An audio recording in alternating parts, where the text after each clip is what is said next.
So what do you do in the middle of summer when it's kind of a dreary, rainy day? Well, my thought was to kind of update a tank.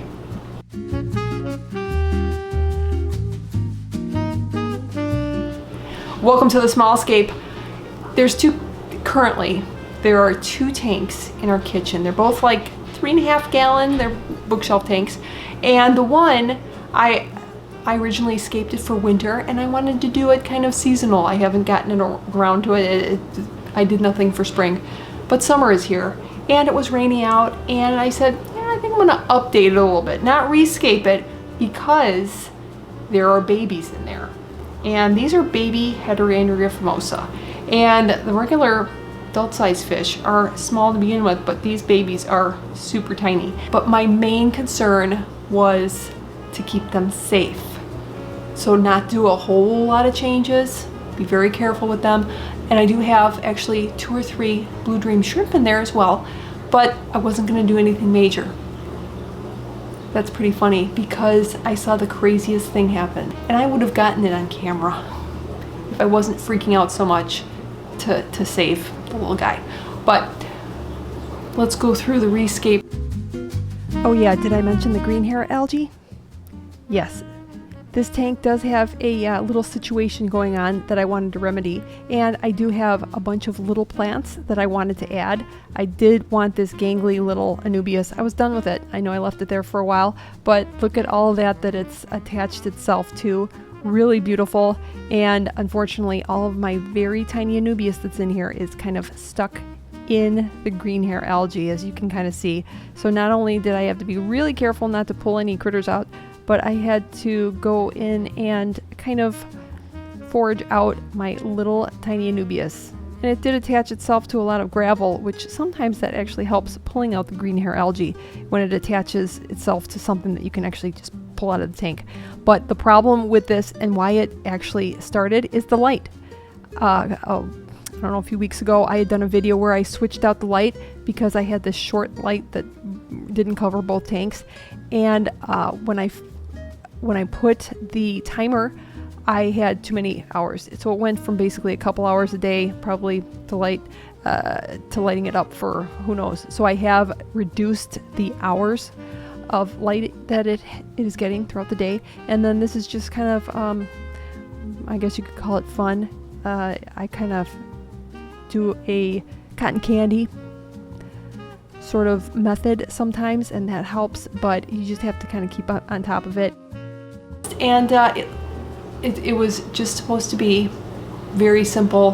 What I wanted to do was kind of add a little darker kind of elements, because very white substrate, so medium sand, and then also like little pebbles. I call them little pebbles, but it's really like a gravel, like a very fine gravel.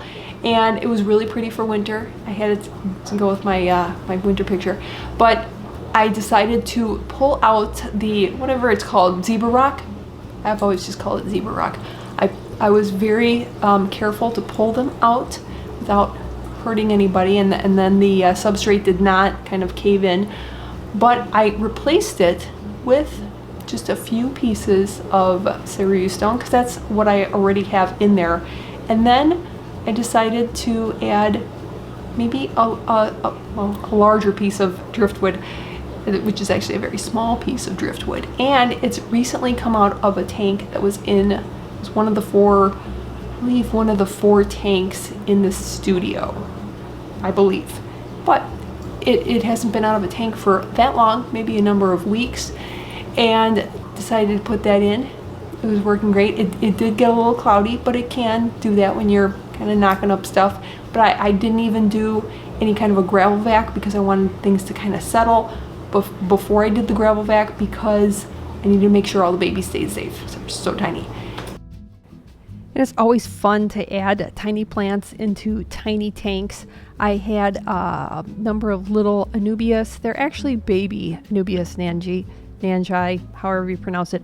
And I kind of put those towards the top. They will kind of grow up maybe a little bit too tall, but for right now, they're going to be slow growers. And then under that layer going down, I had some buse. that I added, which I really do like in small tanks. And I had kind of a darker color, which I kind of enjoy. And then towards the bottom, I did have I had some S weapons, and we'll see how that does. I'm not really quite sure how that's going to do in this tank, but I also added some of those little black, I call them little miniature black river rocks. It's just kind of a substrate that's like a gravel, but they're smooth stones, and I just wanted to kind of darken it up a little bit. And I did not glue most of these. Most of these are just kind of wedged in between or under rocks, in between the driftwood. And you'll see a larger piece of driftwood added at the end. My battery had died on my camera, and I had just been playing around with adding.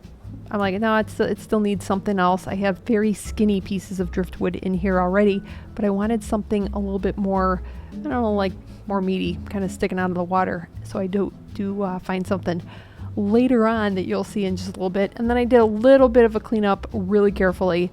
No stress there with these tiny little fish in there, but it all went well. Except for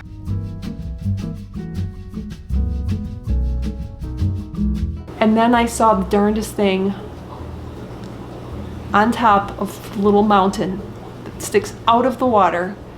I saw the shrimp. My 3 shrimp, they were just hanging out at the top, which is kind of not really the best. And I watched them, and they were just hanging out at the top. They really weren't moving. They were like frozen. I said, that's not good. I need to do a water change. But then my battery died on my camera. And then I looked at the one, and he went out of the water. He was out of the water. He was on the top of the mountain above the water.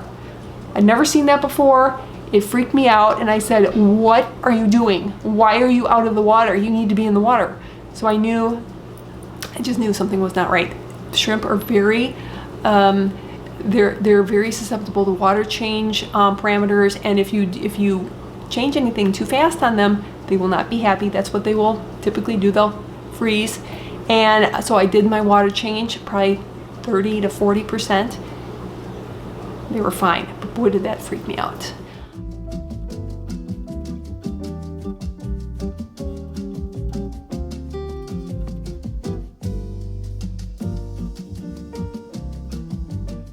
Thanks so much for watching, and I'll see you next week.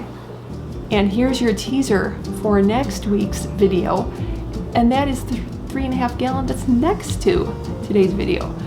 We're gonna clean that one out too.